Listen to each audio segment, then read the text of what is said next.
Hola a todos. Somos estudiantes de medicina de la Universidad Central del Ecuador y el día de hoy mi compañera Caterina Ulestia y mi persona, Saraí Dueñas, les hablaremos acerca de la malaria placentaria. Alrededor de 125 millones de embarazos están en riesgo de infección por año. El agente etiológico para esta enfermedad va a ser el plasmodium, específicamente de la especie falciparum. Su periodo de incubación va a ser de 9 a 14 días y su periodo prepatente de 6 a 9 días.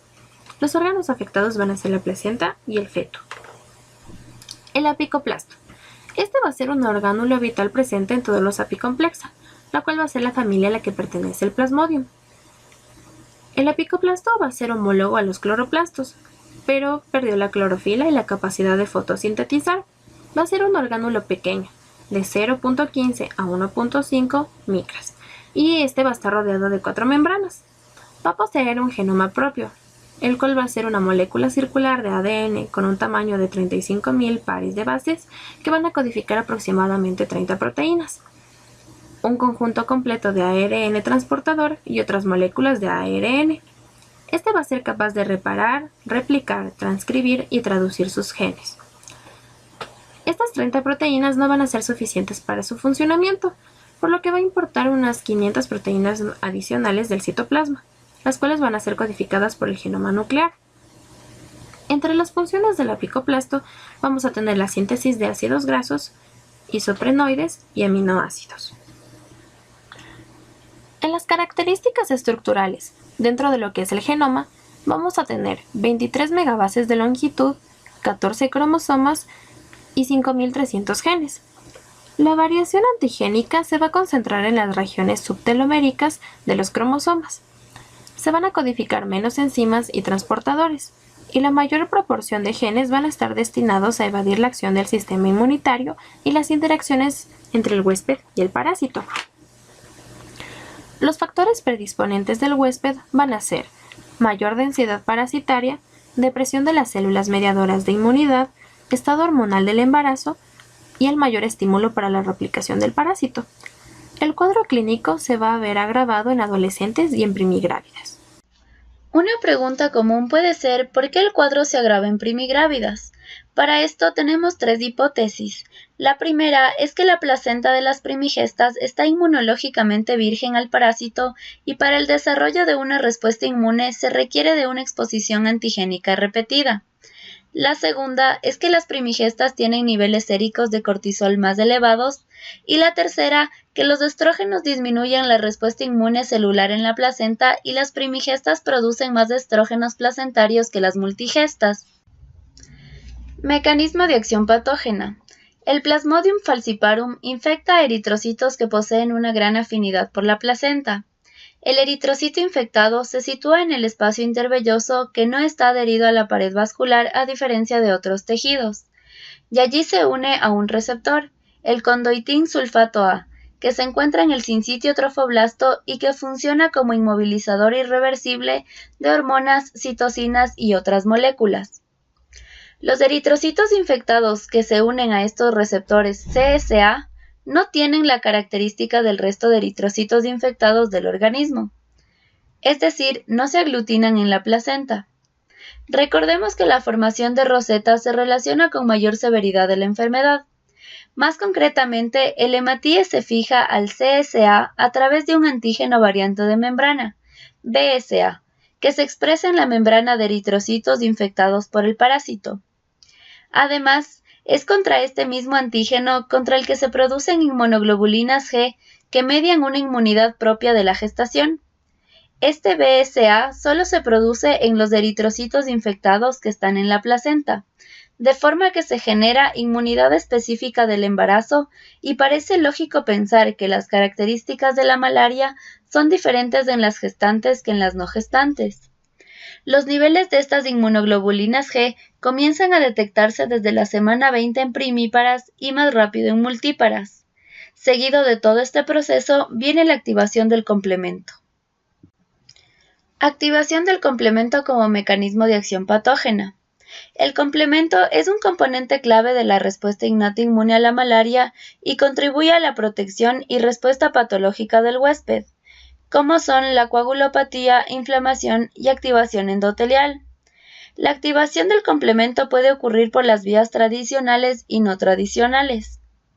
Es así como las inmunoglobulinas G han sido demostradas que son depositadas en la superficie del eritrocito parasitado y la proteína C reactiva ha sido demostrada de elevarse en la infección por malaria, ambos de los cuales pueden activar la vía clásica. La activación de la vía alternativa puede ocurrir de alteraciones inducidas por los parásitos a la superficie del eritrocito, que induce activación espontánea de la proteína C3 del complemento o por un factor D derivado de plaquetas con daño vascular subsecuente. La malaria puede activar el complemento a través de vías independientes de C3, a través de la conversión de C3 a C5 por una vía de trombina y serina proteasas liberadas por leucocitos fagocíticos o el parásito. La activación excesiva del complemento durante la infección por malaria puede perturbar la ajustada regulación que es importante durante un embarazo saludable, constituyendo así un mecanismo de acción patógena. Contribuye a resultados adversos al nacimiento por incremento de la inflamación e incremento de procesos angiogénicos desregulados, que son esenciales para un desarrollo normal placentario y un correcto funcionamiento. El desarrollo vascular placentario y fetal es regulado por varias vías, las más notables las vías BEGF y la angiopoyetina TIE2. El eje BEGF es esencial para la vascularización placentaria, crecimiento de vasos y remodelamiento.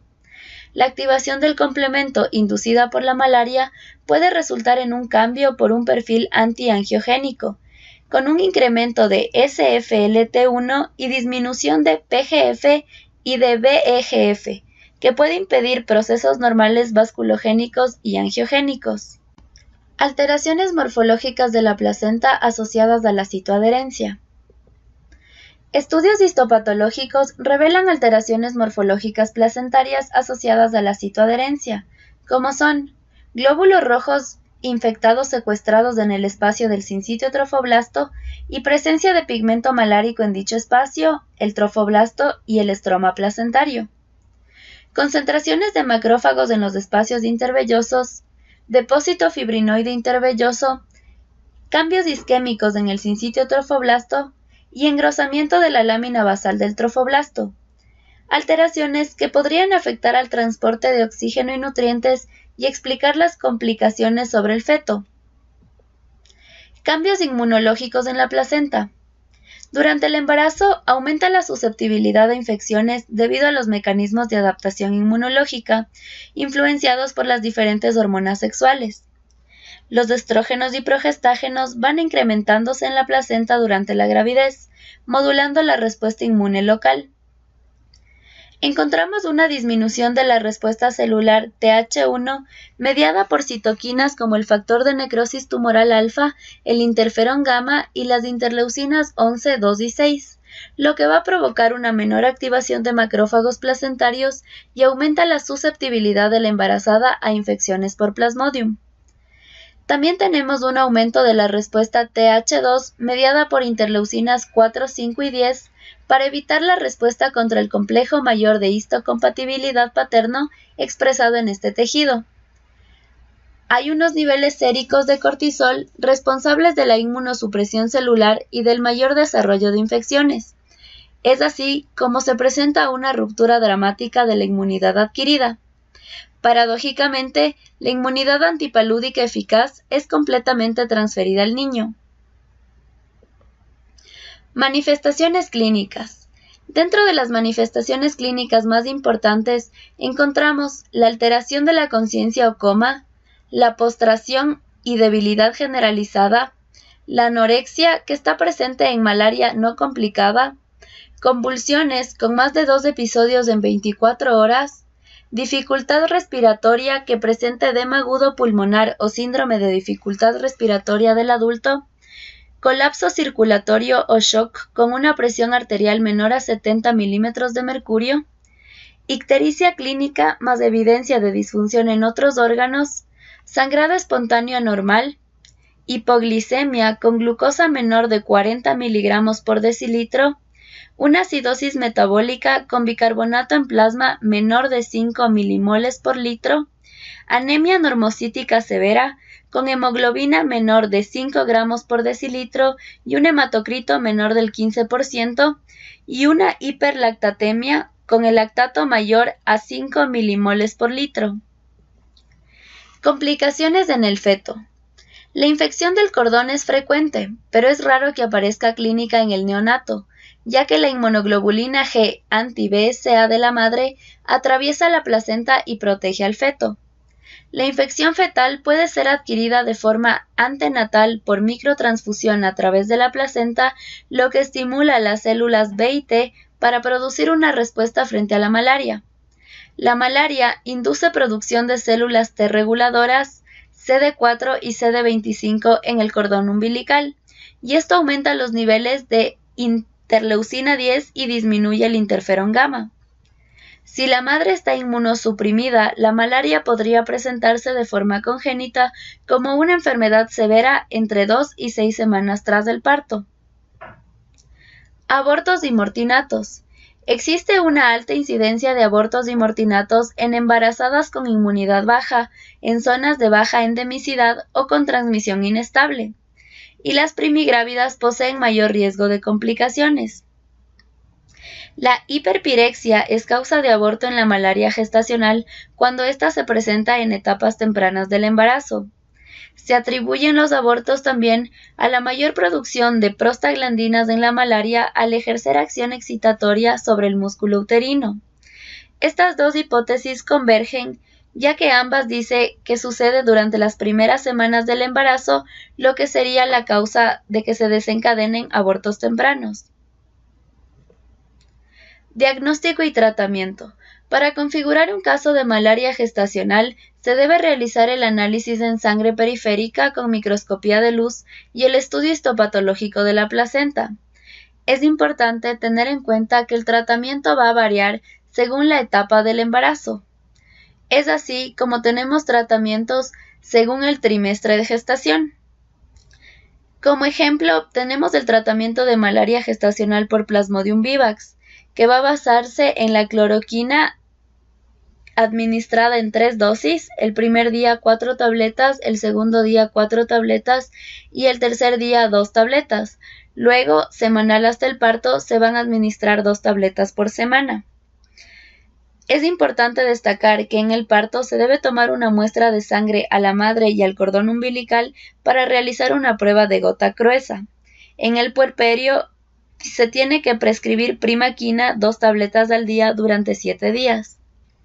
Tratamiento de malaria gestacional no complicada causada por Plasmodium falciparum en el primer trimestre. Para el tratamiento vamos a contar con 2 alternativas.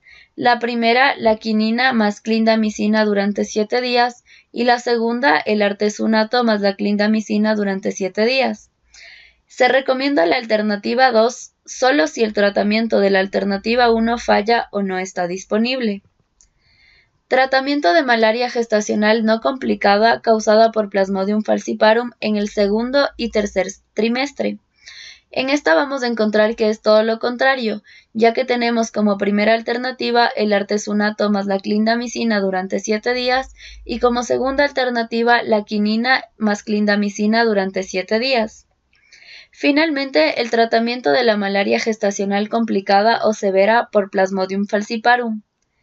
Tenemos de igual forma 2 alternativas.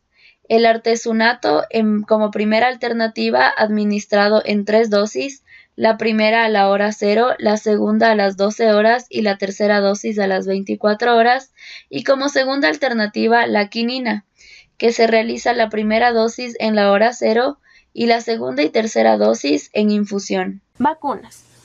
En la actualidad no se cuenta con una vacuna todavía, pero investigaciones apuntan a Bardo-CSA como la candidata principal para la vacuna en contra de la malaria durante el embarazo.